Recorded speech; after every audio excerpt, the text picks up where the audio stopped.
Come on. Yay. Yeah. Yeah. How's it going? It's going great. Uh, just hanging in LA right now Cool. and gonna go move my son out of his apartment at UCLA that he didn't use for 6 months. Yeah. Did they just switch to all online at UCLA, or has that been in process for a while? They switched back in March, so spring quarter was at home in his bedroom. He graduated Hmm. with a whimper. He was kind of bummed about it. I was hoping for like a nice fast last stroll through campus, but that's the deal. And I think they're not coming back in the fall either. Yeah, it's just been kind of wild to watch all the different scenarios play out with schools, both college and kind of primary. So it's like seems like everyone that's gone back in full scale is pulling back at this point, but who knows what'll happen.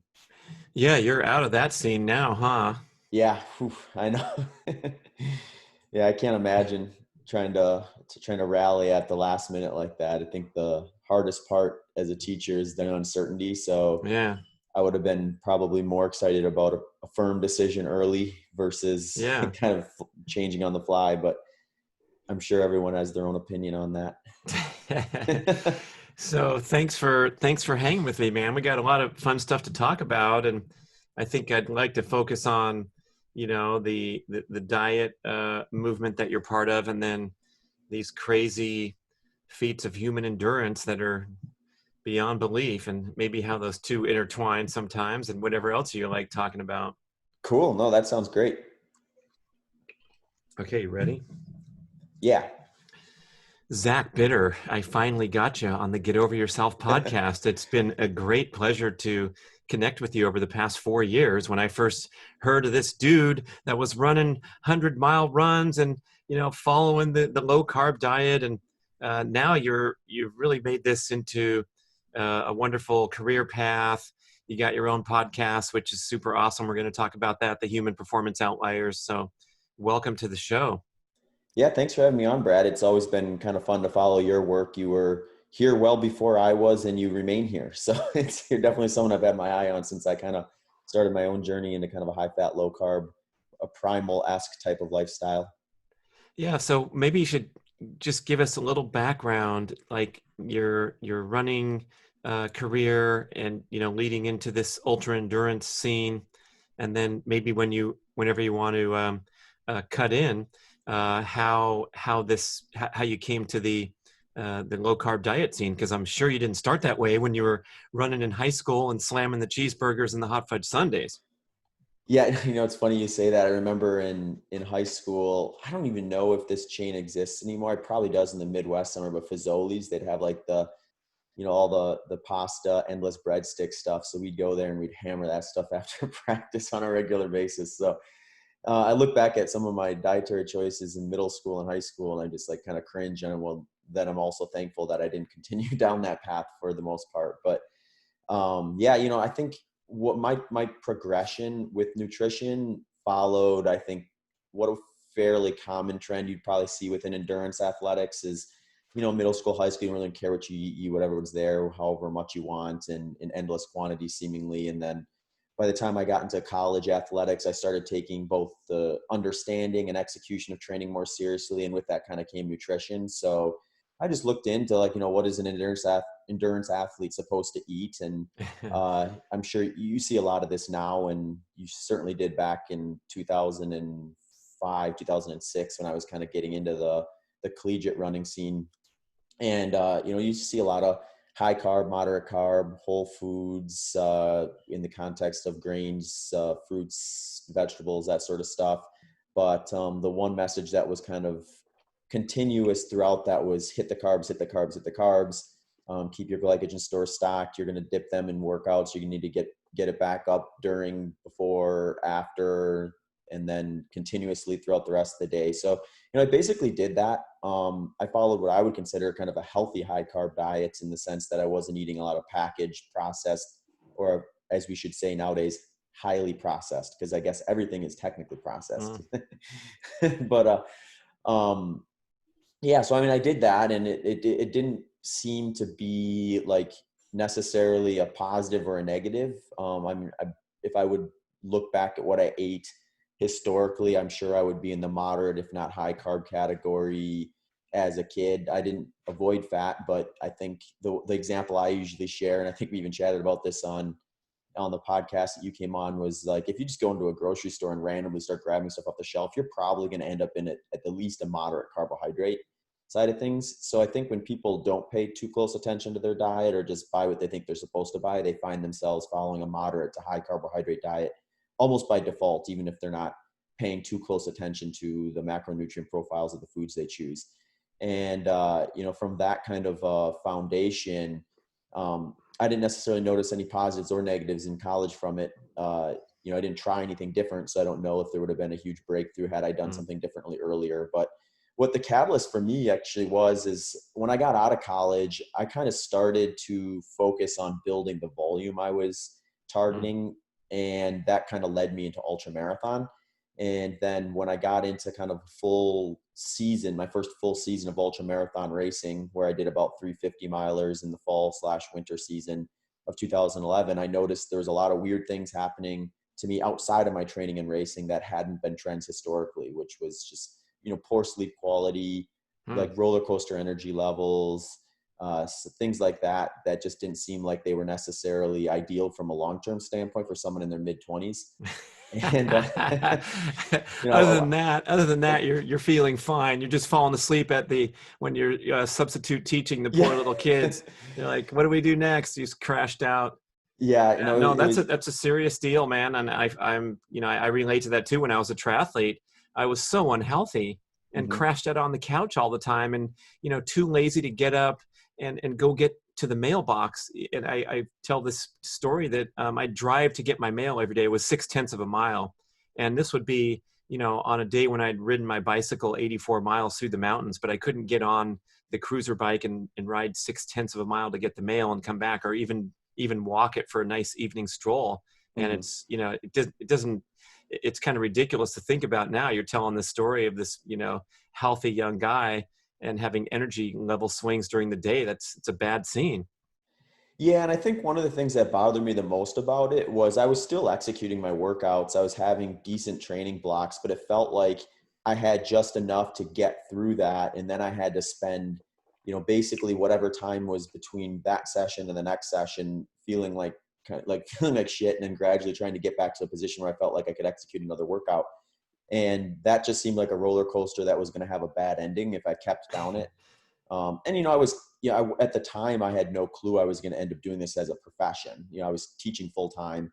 I was just getting into ultra marathoning. Historically speaking, I was a decent runner, but I wasn't a great runner. I wasn't like a D1 recruit. I wasn't getting sponsorship offers and things like that to run the traditional Olympic distances and things like that. So I knew I had to be mindful of, do I want a hobby to, destroy my health? And, the answer was no. So then my next, my next decision, I guess, was, do I scale back on this hobby that I'm just starting to get into and I was actually really enjoying, or do I try to figure out a way to make it more sustainable?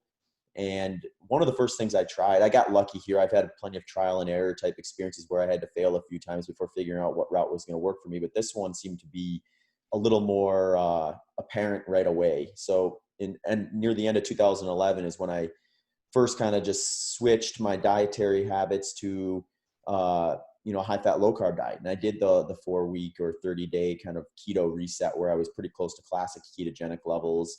And I did do it during an off season, which I definitely advocate anyone who's doing like a big training program or like a periodized training program. Wait till an off season. And this is actually, I don't want to go off too much of a tangent. This is what bothers me the most about some of these, some of the studies that we do have along the realm of high fat, low carb endurance, is that we do need to have a test to decide, like, is this going to be a test at high performance, because we want to decide, like, is this going to be a relative performance dip? Is it going to be a relative performance enhancement? Is it going to be neutral, and all this and the other thing? And a lot of times it seems like they're grabbing a group of people who historically have been moderate to high carb, switching them to high fat for 3 weeks, which is going to show much higher fat oxidation rates. I could increase my fat oxidation rates in a few days, probably by just avoiding carbs altogether. But that doesn't mean I'm going to necessarily perform better in a week, in 2 weeks, in 3 weeks based on that increase in fat oxidation rates. In fact, it flies in the face of what any coach would advocate an athlete to do, which is do an overhaul on your dietary approach 3 weeks before your peak competition. And if I'm looking at like a time trial or a race or something like that to test a dietary pattern, I need to look at that the same way I would if I were peaking for that race in a training process. So I wouldn't change my dietary habits drastically 3 weeks before my big race, my key competition, when I had been doing something completely different throughout the course, the entirety of the buildup for that.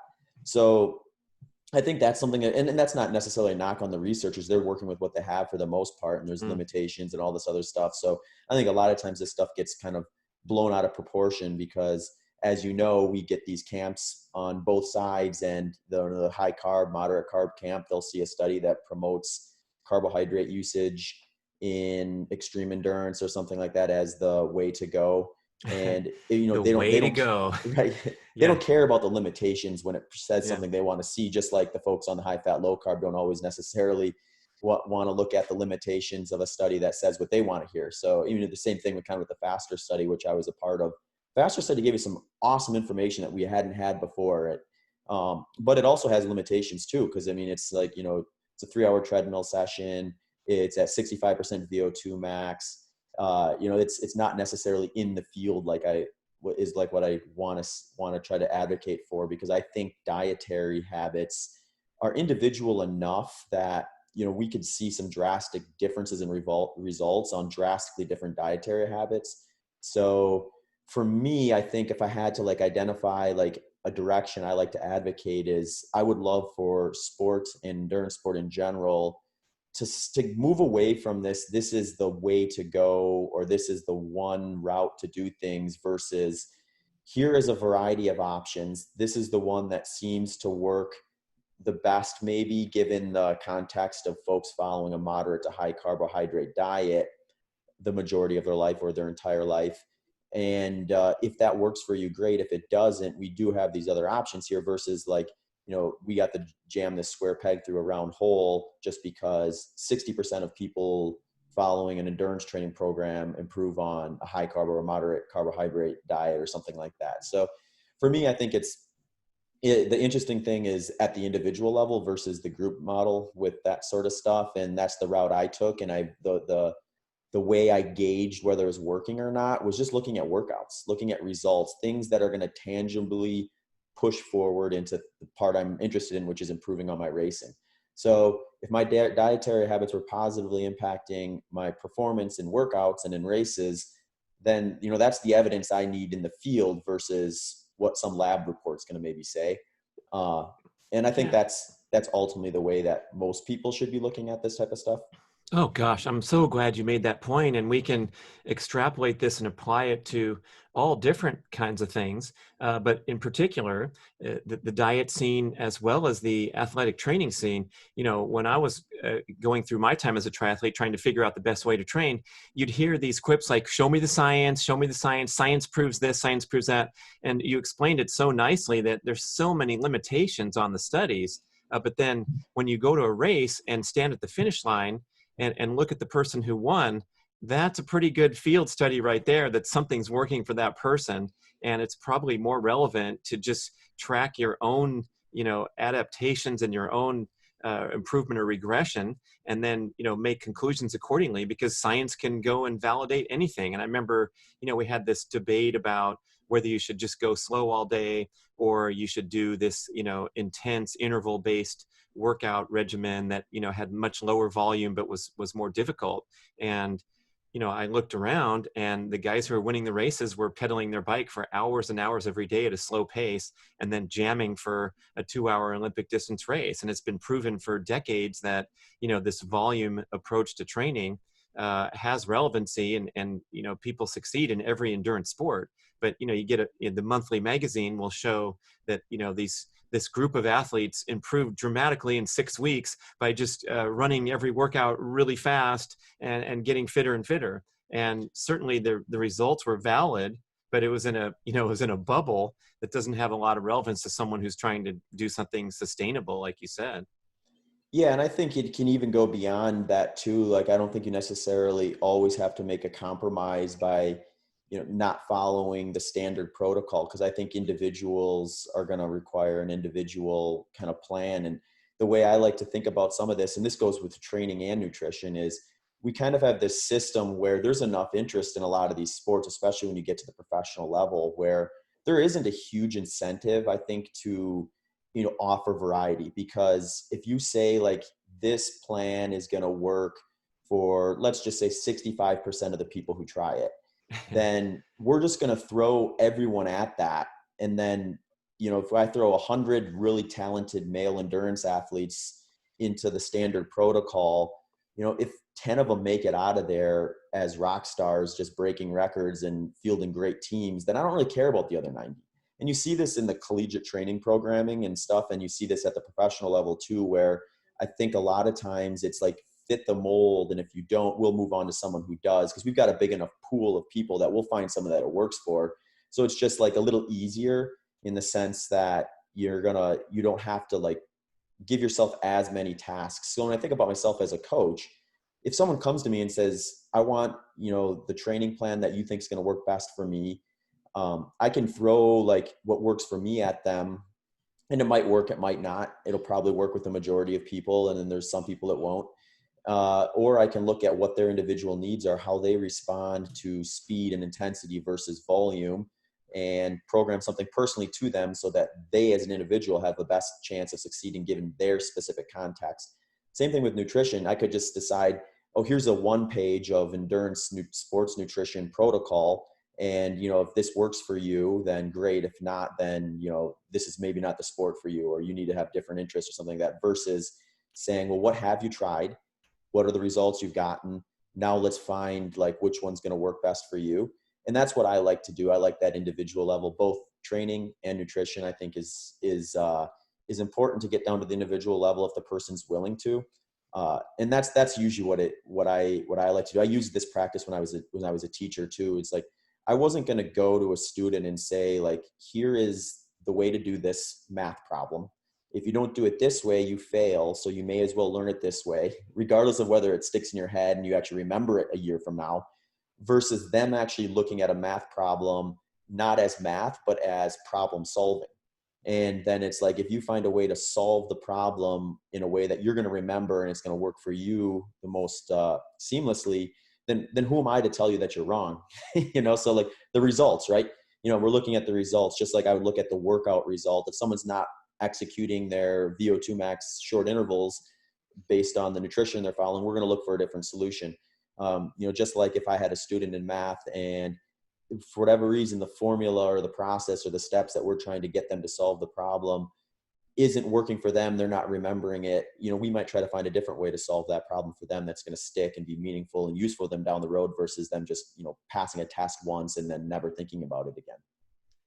Fantastic, man. The teaching profession lost a good one here. I'm sorry, but at least you're coaching people. And I wish you were around when I was a collegiate runner, because what you just described was this ridiculous survival of the fittest, cauldron that you get thrown into. And I got chewed up and spit out the back, and it was an absolute disaster. And the funny thing is, this is decades ago, and it still seems to exist, where they just throw people into a quote unquote program. That's what everyone calls it, right? Our running program is great here. Like we're little robots, and the people that thrive are the ones that, get their picture on the internet and excel and bring glory to the university. And boy, it's just so sad. My little niece joined the cross country team at her high school when she was a freshman, and she was all excited and talking to her uncle about her training, and she's going to go do a race, and we're going to watch her run the cross country course. And it turns out like she went to a school that had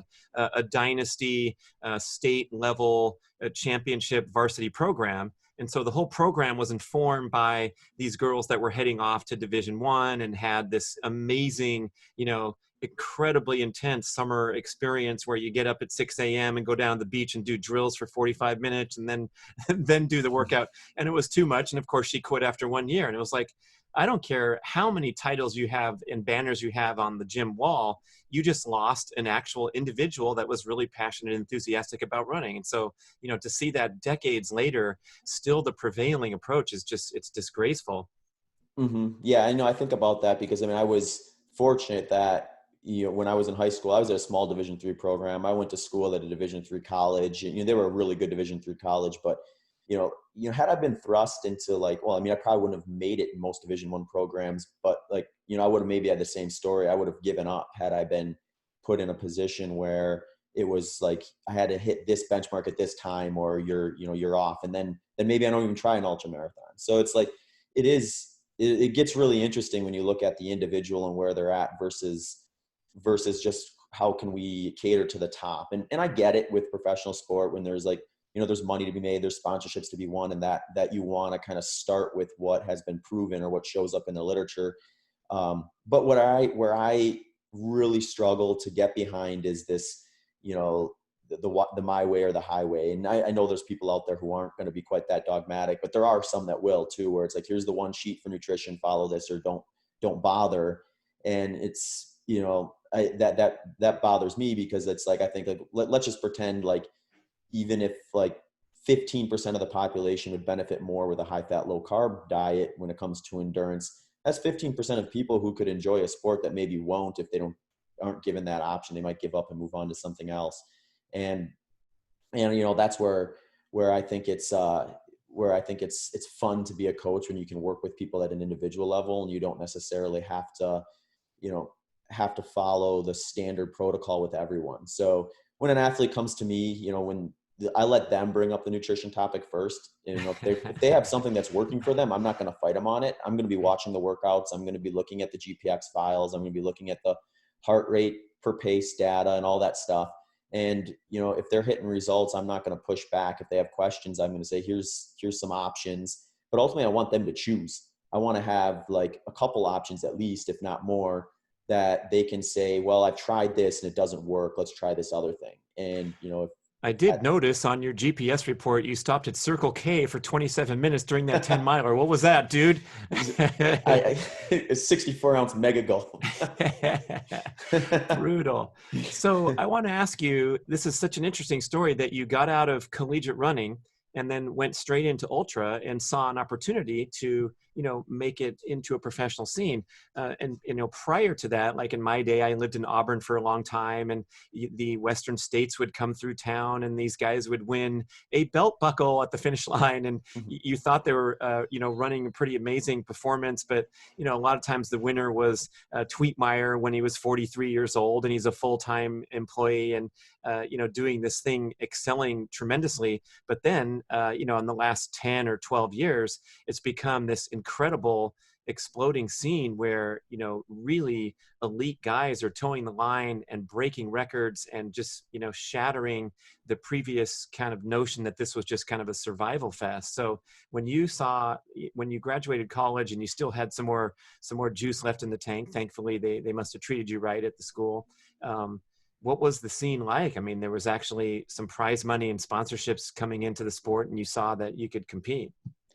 Yeah, I think when I got into ultra marathon, I ran my first one in 2010, and that's really when the sport kind of started to accelerate towards where this can be more than just kind of a weekend hobby where everyone kind of meets up, runs all day, and then drinks a few beers at the end. Where I think is where it kind of had its roots for the prior couple of decades. So you saw the trail scene really blow up, and I think there was a couple of like catalysts with that. And one was this documentary on the Western States 100 that followed the men's 2010 race, which was just perfect timing by J.B. Benna, the guy who put together the film Unbreakable. And just because he had four guys who were really starting to pop up as like kind of big names in the sport, and none of them had lost a 100-mile race to that date. So there was this big lineup where you got four guys who never lost a 100-miler. Three of them are going to have to in order for this thing to play out. So who's going to be the one that remains undefeated? And that got really popular, and it really, I think, made the Western States 100 a focal point as kind of this historic trail 100-miler. that and books like Born to Run. Dean Karnazes made a book, Ultramarathon Man, that went basically mainstream in terms of like just people who had no idea what ultramarathoning at the time, myself included, read and was like, oh wow, this is actually something that people do. This isn't necessarily just, you know, a handful of people like looking to destroy themselves intentionally. A bunch of masochists out there running all day. So I think like that time frame was just kind of a really interesting time for me to be getting into the sport as well. And one of the reasons I was drawn to it in the first place was just because in college, I did really enjoy our long runs on Sunday as kind of my favorite workout of the week. So when I got done with college, I just continued on this trajectory of building kind of the volume side of my training and that stuff. And that's what kind of got me into this sport. And then once I got into the sport, I got into kind of like the methodology of it where you move from just this idea of, well, oh cool, I do ultra marathon, so I can just do long runs like 4 out of every 7 days of the week or something like that, to where like there's reason to do short intervals at certain points and really improve your lactic threshold intensities and things like that, and then kind of gradually move towards the specific pace and intensity of the race itself as you get closer to it. But that can be very like localized around whatever your key race is versus just doing the same thing week in and week out year round and hope for, you know, different results.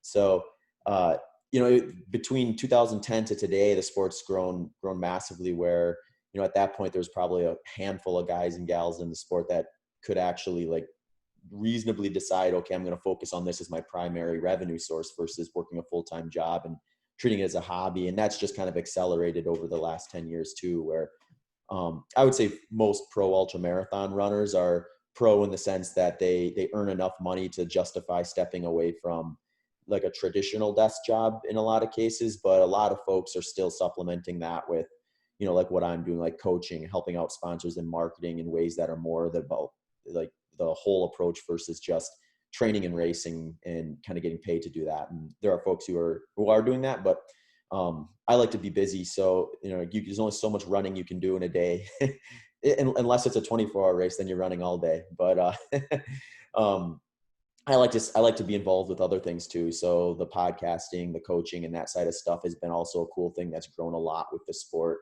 in the last 10 years to get it to where it is today. Yeah, I think having a balanced life is now being seen as really healthy and probably enhancing uh, your overall experience and your potential as an elite athlete. And that's kind of a new insight in recent times. But you know, this idea that you just sit around all day and rest and then go do another workout can kind of get stale really easily, and you can probably make mistakes and get more easily into overtraining if you don't have, you know, a life surrounding you that's also fulfilling. Yeah, no, you hit it on the head. And we saw that early on. I think in like between 2010 and probably 2015, I saw a lot of guys kind of come in with that mentality where like, okay, I'm quitting my day job. I'm going to focus on training. And then they realize quick, like, you know, if you go out for a 3-hour run every day, you know, you There's still have a 20. lot of, Now there's three. What about the other 21? exactly. And 3 hours a day is enough stress where you're still going to drive Mm. yourself down. So if you try to add on to that, then too, it's like, I mean, you see people losing interest and you see people kind of burning out or like losing that edge that they had going in. And, you know, I think that's unfortunate, but it's like, it's part of the learning process, I suppose, where now I think people are a little more mindful of that, where the thing I like to ask myself is if I have a bad race or a bad season, hopefully I have enough going on outside of that where I'm not just bummed out and constantly thinking about how I wasn't able to execute a race or how my training didn't go well and things like that. So for me, the perfect setup is if I have a bad race, okay, well, I'm just going to focus a little more time and energy on kind of resetting that and getting back to where I want to be. But also I have like other wins in other areas of my life that I can focus on. So it's not all just kind of like responding to a negative and trying to put a positive spin on it. Yeah, well said. Thanks. Tell us about your progression with your highlights out of college, what your favorite events were and times, and then when you got into the ultra scene. Take us through kind of the last decade and tee us up with this exciting 100-mile succession of breaking records with some of the most amazing times and just mind-blowing, you know, uh, pace for the entire day, basically. Yeah, so I think if I had to look at a couple things that I felt like I've learned the most since running my first ultra marathon was, one is there is benefits to kind of periodizing your training versus, like I said before, just running long all day every day.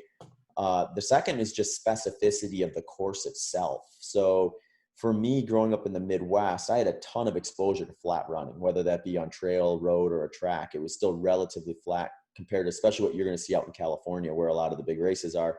So I kind of had a bit of a breakthrough in around 2013 when I started targeting some races that were just a little more runnable, a little less kind of climbing and descending at altitude type stuff. Mm. And that was a little foreign to the growth in the sport in North America, as the trail scene kind of really picked up and the road and track stuff kind of stayed or grew a lot slower. So for me in 2013, I think I really realized how important it was to train specifically to the environment when I did a couple of races where I felt like they were flat. One was the Chicago Lakefront that I actually did 13 days after it was supposed to be my A race for the season. And I ended up running 5 hours and 12 minutes for 50 miles with 13 days Oof. recovery. So, I'm thinking like, to me, I was like, well, that was one of the first races I did where I felt like, oh yeah, everything was kind of clicking that race. Like it made sense. Like I could trust my training to produce X result a lot more accurately. So then I got invited to do the Desert Salsas Track Invitational in Phoenix later that December. And I had a similar experience where I was like, okay, I just felt like I ran 100 miles and executed it about as well as I could expect based on my training. And that was kind of a highlight to me where it's like, well, if I'm going to train on flat stuff, I should make my A races flat stuff. It doesn't mean I have to do flat races all the time. You can still go and do some trail races and have fun on those if it's not a peak event or something like that. But really, in order to maximize my potential, I need to be training in the spots that I'm going to race. And that's something I've carried forward, and I think I've learned for. So even when I step away from like the track and some of this flatter stuff where I've probably made more of a name for myself, I've now living out in Phoenix, I have more access to course specific stuff for more of the mountain trail stuff too. So like last year I did a build up for the San Diego 100, which was a really cool race. That's more trail climbing and descending based. And I was able to win that one. And then later that year, I refocused and started training more flat stuff. And then that's when I broke the world record for 100 miles in 12 hours. So for me, I think this kind of also feeds back to what we were talking about before, this idea of balance, where I learned that specificity is important. So I spent a ton of years focusing specifically on flat runnable stuff. But year after year of that, you start to lose a little bit of the intrigue and the drive when you just kind of rinse and repeat. So for me, moving out to Phoenix was huge because then it gave me this opportunity to step away from that, kind of forget about it for a few months and focus on something else, build my ability to run on more varied terrain. And then when I came back to it, I was so excited to kind of see that building process reoccur again on the flat side of things, that I felt like I just kind of like put myself in a position to have a mental reset as well as a physical reset from specific terrains. And I think that was a big reason why I broke the world record for those two, for the 100-mile distance and 12-hour timed event when I did versus some of the attempts I had made earlier in my career. So you're running 100 miles on a track or a flat course, and you're going under 12 hours. That's what pace per mile is that? So for my 100-mile world record, it comes out to 6:47.5 minutes per mile. That's too hard to believe, man. I'm sorry. I need to go look it up on YouTube. That's mind blowing. So the average listener who likes to jog or has some competency in endurance running, go out there and run a sub 7 minute mile, and you'll feel the exertion and what your body has to do to move at that speed, and then you're doing that 100 times in a row. It's beyond belief. Yeah, it's funny. I think the first time I ran a mile was in sixth grade. We did the Presidential Physical Fitness Challenge with my Phi Ed class. I think I ran like a 7:30 mile or something like that. That was good enough to beat my seven classmates. So Right. Yeah.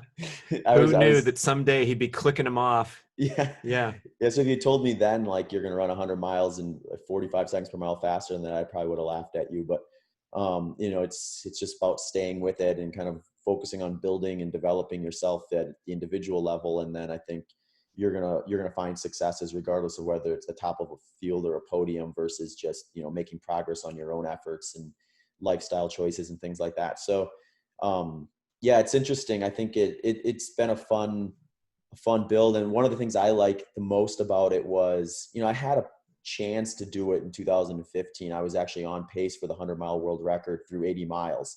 And the previous world record before I broke it was an average of 6:52 and a half, I think, per mile. And I had gotten to mile 80, needing to just average 7-minute mile pace for that last 20 miles. So even slower That's than what I it. had. That's Yeah, it. but I couldn't. Only I seven ended minutes for 20 miles. That's easy. but when you think about it, like in Oh, I order forgot for, you ran 80 before that. Okay, wait yeah, a so sec. Okay. I'd probably been at like maybe a 6:45-ish average going into mile 80. And then I just proceeded to like rack up a load of 7:30 to 8-minute pace miles for the last 20, just like a gradual bleed out of watching that world record kind of pass me by. And it wasn't a terrible day by any stretch. I ran 11:40 and broke my American record there. But, I kind of walked away from that thinking, okay, that was a step in the right direction. I got a 7-minute PR and lowered my American record. But I also knew like there was a gaping variance between that last 20 miles and the first 80 that I needed to figure out. And I thought to myself, I can figure this out. But I wouldn't have guessed it was going to take me almost 4 years to do that. But Hmm. ultimately it did. And the funny thing was, like, I got to mile 80 um, at the Pettit Center last August at about the same spot. I think I was running slower, actually. I think my split through 80 was slower, probably by about 5 seconds per mile or so. But the difference was my last 20 miles were my fastest 20 miles at that event versus my slowest. So some Wow. of this, I think, it's just a process of kind of, you have these experiences that don't go perfect. And if you walk away mad and don't learn anything from those experiences, then you're just going to repeat them, versus walking away from them and thinking, okay, where are the positives that I can kind of keep in place, but what changes do I need to make in order to kind of fix that last part and really learn from those failures, so that you're looking at them as potential like learning possibilities versus just like something that you're going to have to live with for the rest of your life. So for me, when I hit mile 80 at the Pettit Center, it was just like, okay, it's been almost 4 years and I finally found myself back in this position to kind of do this the Whew. right way this time. And Don't screw it up this yeah, time. right. So, I mean, I think about that though, like there's no way I would have ran as fast that last 20 miles had I not had the experience I had in 2015. So I think anytime, like, I think it just reshaped the way I look at races and things too now. Like even when I have a bad race, it's less about like, okay, how do let's have a pity party and, that sort of thing. It's more about like, okay, how can I use this experience to help me have a race I wouldn't have had it not happened this way at this one? So how can I make this a positive experience versus a negative one?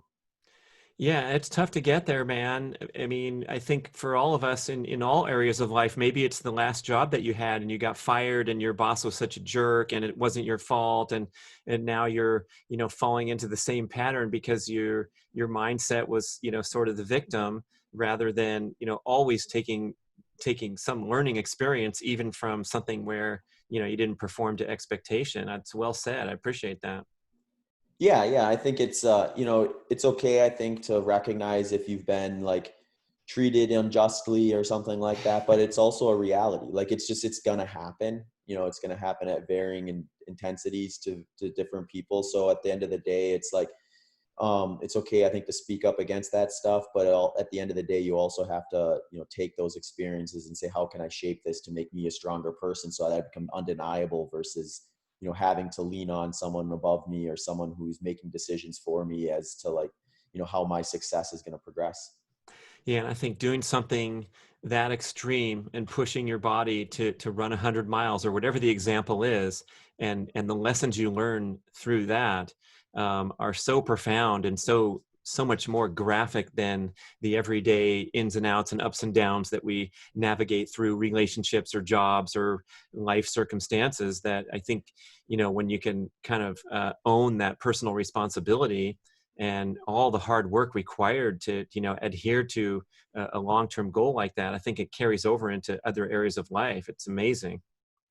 Yeah, yeah, I think so too. I think like when I first got into ultra running, I thought of it probably more as just this cool hobby that I enjoyed kind of spending my energies at when I wasn't working, and this kind of cool way to test my physical limitations and things like that. But the more you go through that type of stuff and experience the sport and think about it holistically, the more you realize how much of that kind of translates into just good mindset principles in day-to-day life. And I think one of the things I learned probably the most the last couple of years with just racing in general is finding kind of the small wins in the training program leading up, so that like when I get to the race itself, I've already accumulated a bunch of small wins in terms of just like teaching myself that when I want to reach a goal, I can do it. Or, if I put something on the schedule, I'm going to check that off and get it done.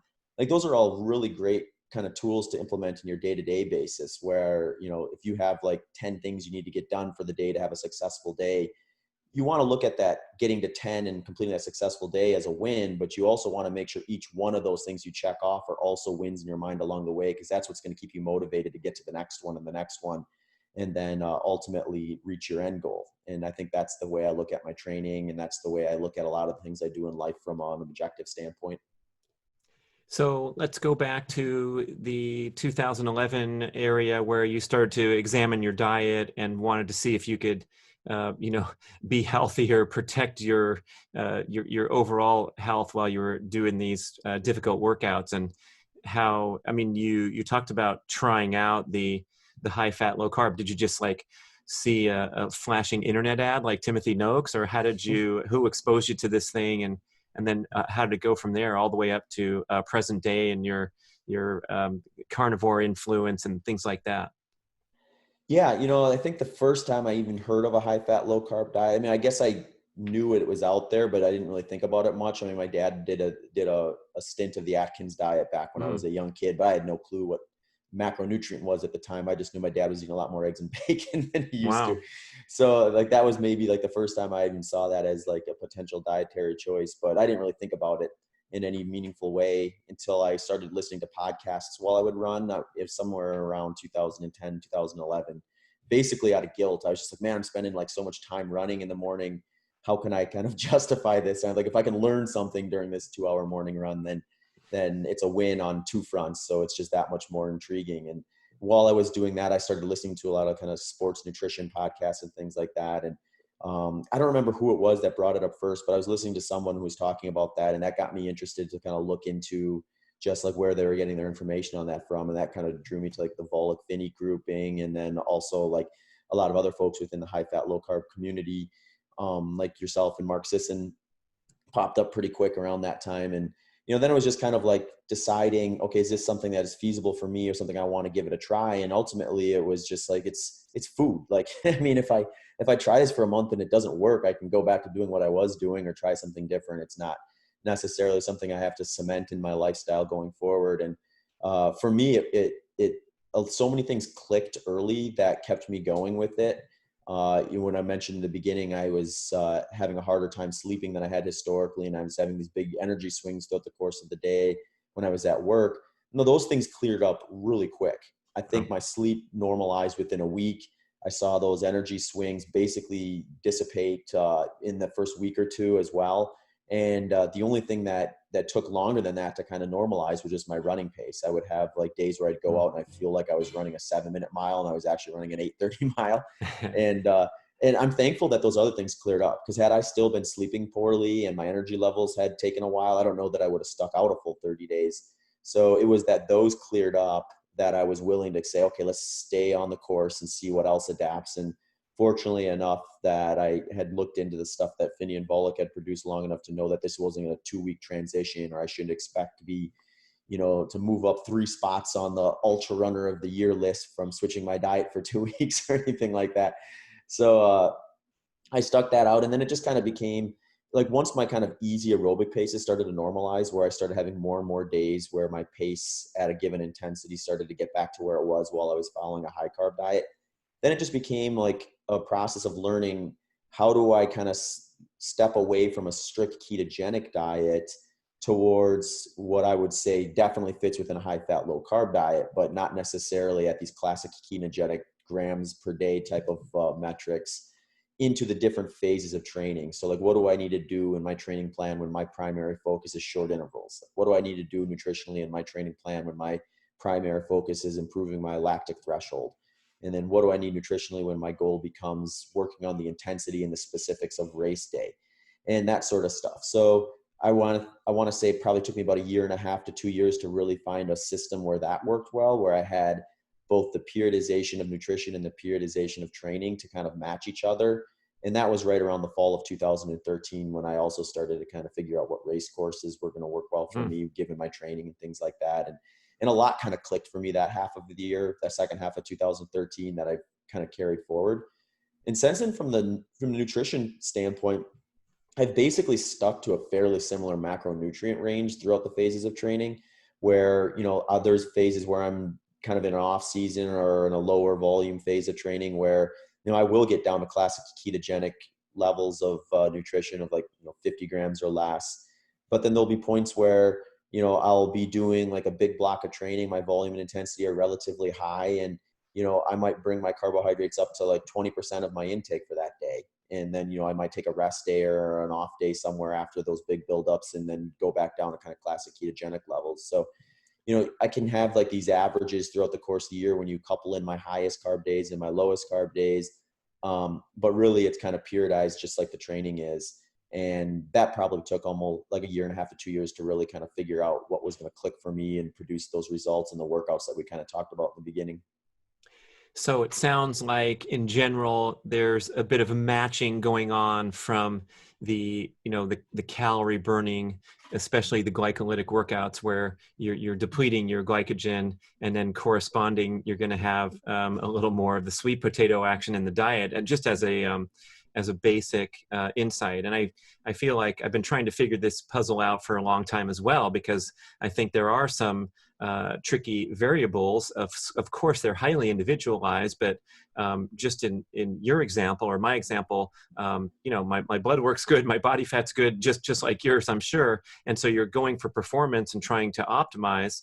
And it seems like it's warranting increased carb intake when you do intense exercise. Yeah, and I think like if you do an appreciable improvement of your fat oxidation rates, which I certainly did. I mean, if you look at just what the literature would have shown before the faster study, I mean, you were an outlier if you produced zero point 0.9 to 1 gram of fat per minute from a peak fat oxidation rate. Whereas like in the faster study, we saw folks, that were pushing up close to 2 grams per minute. I think mine was 1.56. So like you put yourself in a position where your fat oxidation rates are as above 1.5 grams per minute, then you kind of have the flexibility to defend your muscle glycogen in a slightly different way. The way I like to describe it is everyone's goal on race day is to defend muscle glycogen, whether you're following a high carb, moderate carb, low carb, zero carb diet. You want to preserve muscle glycogen so that at the end of the race, you have the energies to come in and finish strong versus your body limiting your ability to kind of push in. And that's what it's going to do if you start getting down to those basement low glycogen levels. Then your Basement body's low, baby. I'm basement low right now. I need an energy bar. yeah. Well, and I think the thing is what people oftentimes think is like I think they completely deplete glycogen, which isn't the case. Like as your body is depleting muscle glycogen, it's going to kind of down regulate your desire and your ability to run hard, because it's going to say, hey, we've got finite reserves left here. We need to preserve them at all costs, which means burning exclusively fat. So if you try to push up your heart rate during those phases and your body's like no go on the fast stuff, then you're going to struggle. So like you need to defend that to do well in a race.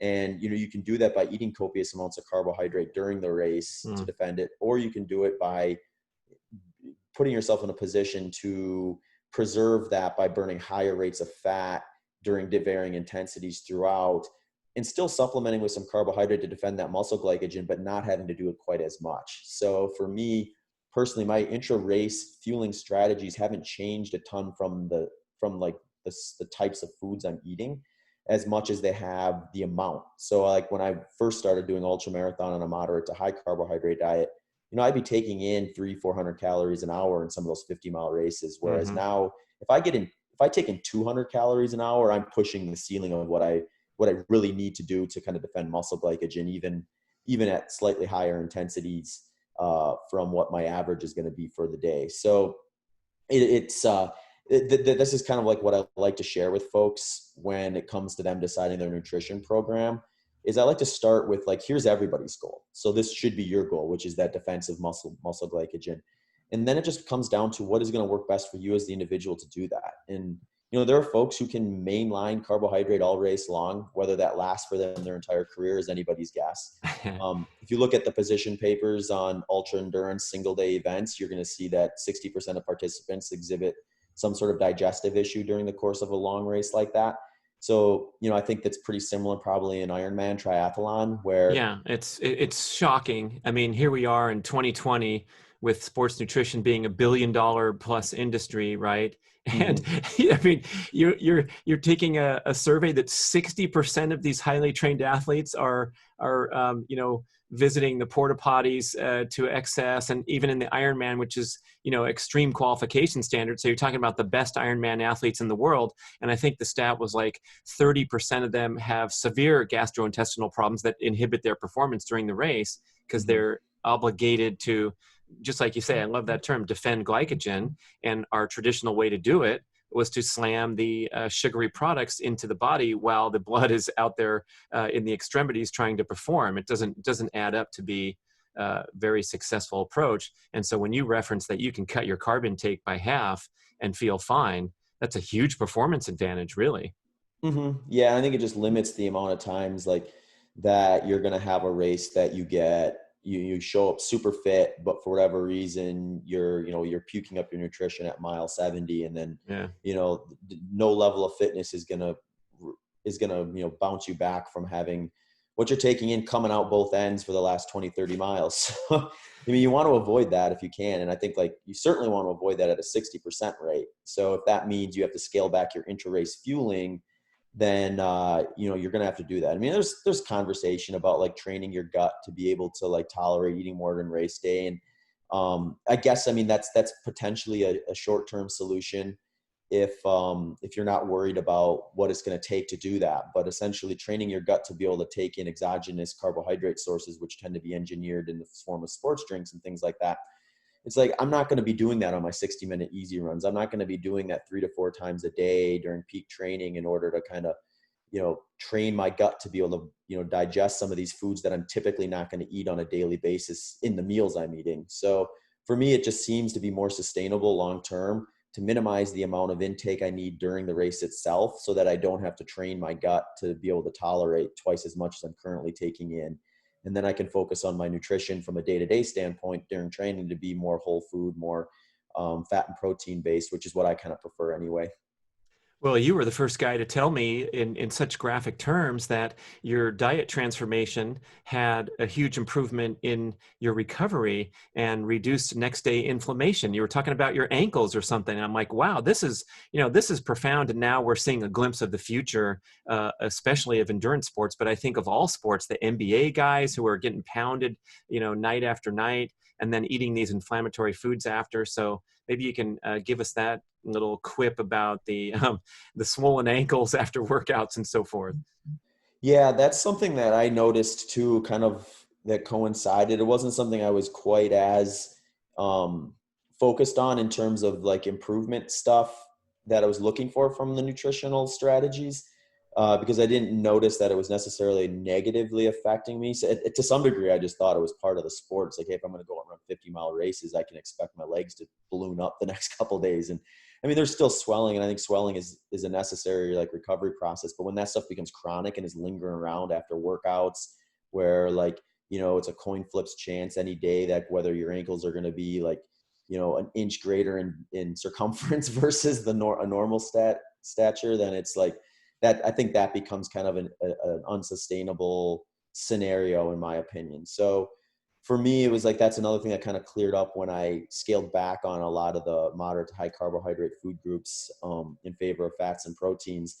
And the recovery is interesting because I don't think there's any good science necessarily that supports this at the moment, in terms of just like what's happening, uh, as in terms of like, well, most people are going to experience faster recovery on a high fat, low carb ketogenic diet. Um, but it's something that pops up in the anecdotes all the time. And, for me, it was very noticeable after the races and after big workouts that I just was less tight, less swollen, less inflexible or immobile those days leading after. And a lot of the folks that kind of followed the strategy I've implemented reported the same thing back to me after they did it. And, the guy that is probably the most intriguing example, in my opinion, is Jeff Browning, because he had something like 1,600 milers under his belt by the time he switched from a high carb to a low carb diet. And he sent me a message after he did a 100-miler race in Hawaii, after having switched his dietary over. And he's like, I couldn't believe the next day, like after the race, the next day I was able to like actually squat down and pick something up off the ground. It's like, I've never been able to do that before. And this isn't a guy who just ran his first 100-mile. This is a guy who had 16 experiences of what it felt like post 100-mile race, saying it was like drastically different for him. And I mean, I've heard that story told over and over again. So I feel like at the very least, there is like a subgroup of people who, for whatever reason, recover faster with this type of a nutrition strategy. Whether that can be extrapolated onto the majority or everyone is anyone's guess at this point, as far as I can tell. But again, it goes back to what we were talking about before, though. It's like, you won't know if you don't try. So it's like, at the individual level, if moderate high carbohydrate nutrition isn't working for you, what's there to lose? If it's clear to you that that's not a sustainable approach for you as an individual, then you're just going to be a little more open, I think, to try some of these different things or use these different strategies. And having information out about them and kind of how to implement them, I think, is important, so that when people do find themselves in the situations, they don't just say, okay, this sport isn't for me, I'm out. They say, I like this sport, I'm going to try to find a way to make it work. And if this is going to do it, then I'm going to try it. And, some people might not find that it works well, or they might find that whatever they are doing is still working and it continues to work. And then, more power to them. I'm not going to try to, I'm not going to try to tell someone to change something that's working on them. And I think that's how you end up getting people who are successful, is when you introduce it at the right time and make it a choice, like we talked about before. Yeah, nice. Rather than pounding it over their head. Sure. Mm-hmm. Tell us how you got hooked up with Sean Baker and the carnivore scene. And of course, you guys started the prominent podcast, Human Performance Outliers, that you're now carrying on yourself. But that was such an amazing pairing of the biggest, buffest dude lifting the stacks of weight on Instagram. And then there's Zach floating along like a deer, and they're sitting in the same room cranking out the podcast. It's actually like three people, because he's like probably twice your size, right? What is he like? He's 260. You're probably somewhere around half that. But yeah, that was so fun to see you guys get together. So I'd love to talk about your foray into the carnivore scene. Yeah.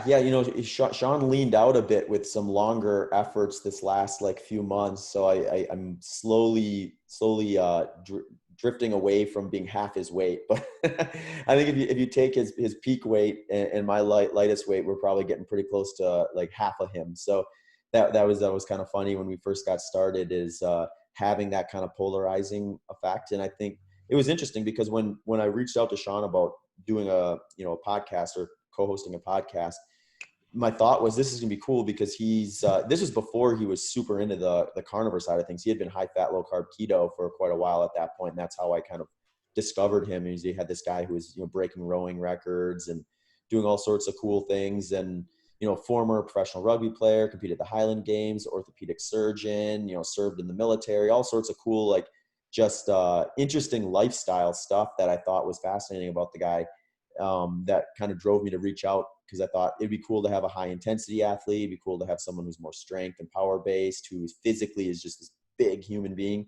And then someone like myself, who's going to go out and run all day, who's relatively small, and but still both kind of following a similar nutrition plan, to kind of have we have polar ends of the opposite in our sport choices and our physiques, and then but then kind of similar in nutrition strategy. And throughout the course of the podcast, Sean started kind of gaining a lot of momentum along the carnivore side. And that definitely is, in my opinion, kind of the leader in that community, in terms of the guy who's been outspoken, as well as putting out a lot of information and things about it, and helping people kind of navigate that strategy. So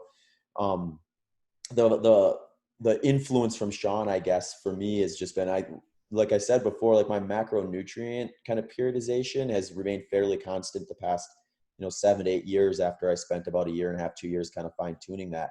But what has changed a lot, or that I've played around with within that context, is just like what foods are making up those macronutrient ratios.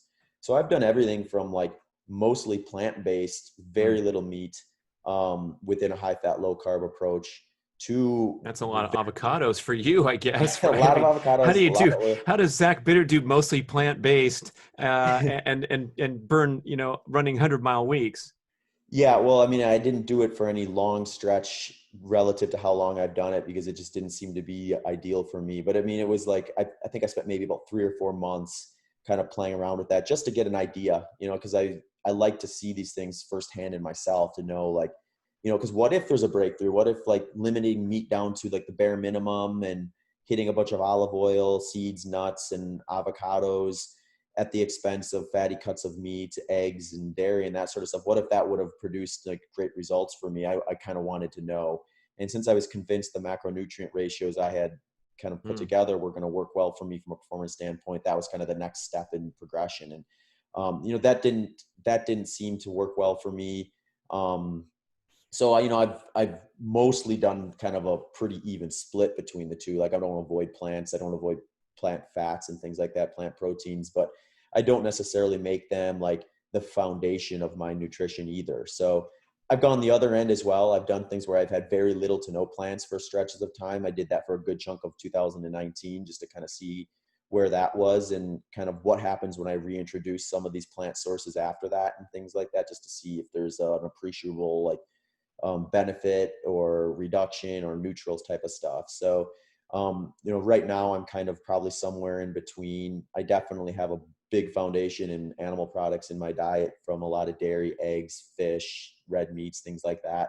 But, I'll also steam up broccoli, also have beets and some potatoes, some fruits and things like that, some honey from time to time, as well as I'm kind of bringing back some carbohydrate sources. So, um, I'm very much an omnivore, but I'm definitely an omnivore who's not concerned about really limiting my animal product side of things. So when those foods check the boxes I'm looking for, then they'll find their way into my kind of nutrition plan.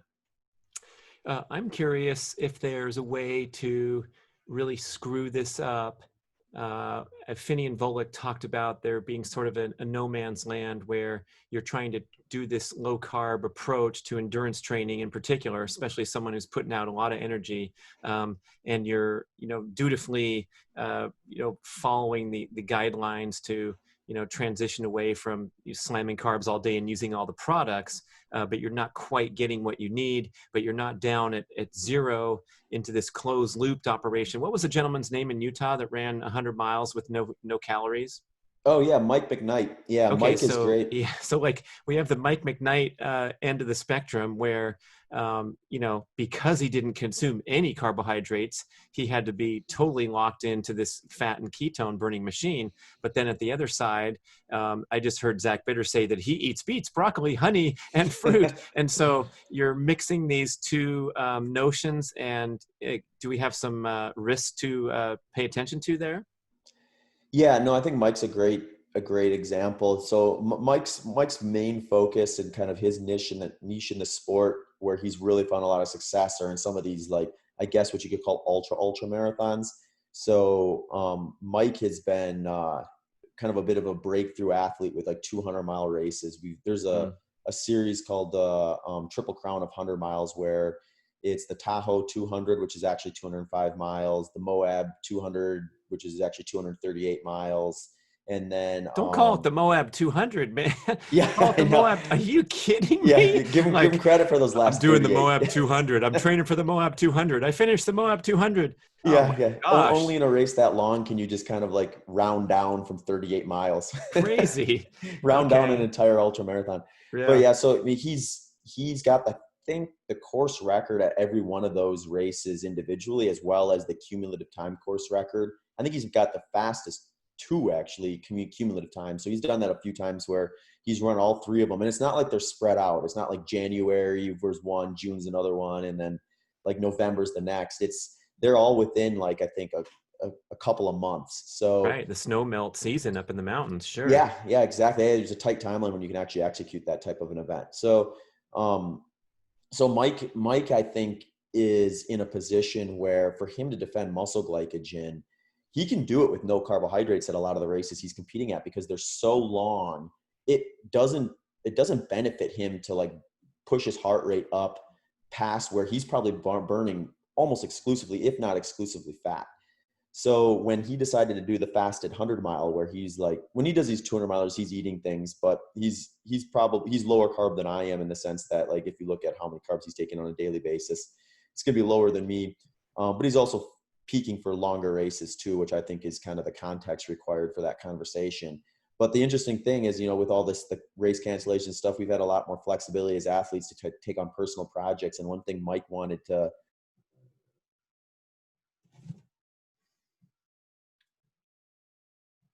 completely calorie free,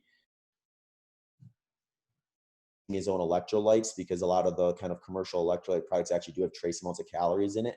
He wanted to make sure he didn't get a single gram of of any calorie in him during this, so it would be a true 0-calorie attempt. And he did it. I want to say he ran 100 miles in like 18 and a half hours, somewhere around there. I think his goal originally was to get under 20 hours, so he exceeded that by a fair margin. To be fair, Mike is a 16-ish hour 100-mile guy. He's done like some 16 and a half mile hundreds. So whether it's a performance advantage to go to 0 calories during a 100-mile is, I think, still very much debatable. But the question of can you do it has certainly been proven by Mike. So I think it's interesting to see what he's got and like kind of pay attention to what he's doing, just because it's just it's different and it's working for him. So he's an interesting guy to follow, and I'm happy to know him and have helped him out a bit with some of his nutritional strategies in the past.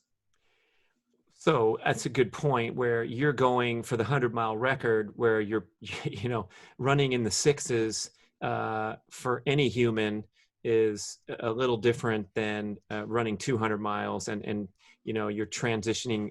You must certainly have been over your MAF heart rate when you're trying to break that 100-mile record, or look at an elite marathoner, Kipchoge and the rest of the guys. I remember you were talking about researching the foods to eat when you were a young runner in middle school, high school, early college. And I remember they went and studied the Kenyans in the early days, and they had this stew that they ate. It was pretty much all they ate. I think it was called Ugali. What was it called? Ugali, I think. Yeah, ugali, right. And they did a macronutrient analysis, and it was like deemed to be the perfect diet for the distance runner back in the day, because it had carbs, protein, fat, and everything. And I was like, okay, that was a good insight. But I see the distinction there from being a fat adapted athlete at an aerobic pace. Big difference from trying to be a competitor and possibly needing that little shot of Mountain Dew. I loved your diary when you first broke the American record. It was like, wait a second, what else is, you had some random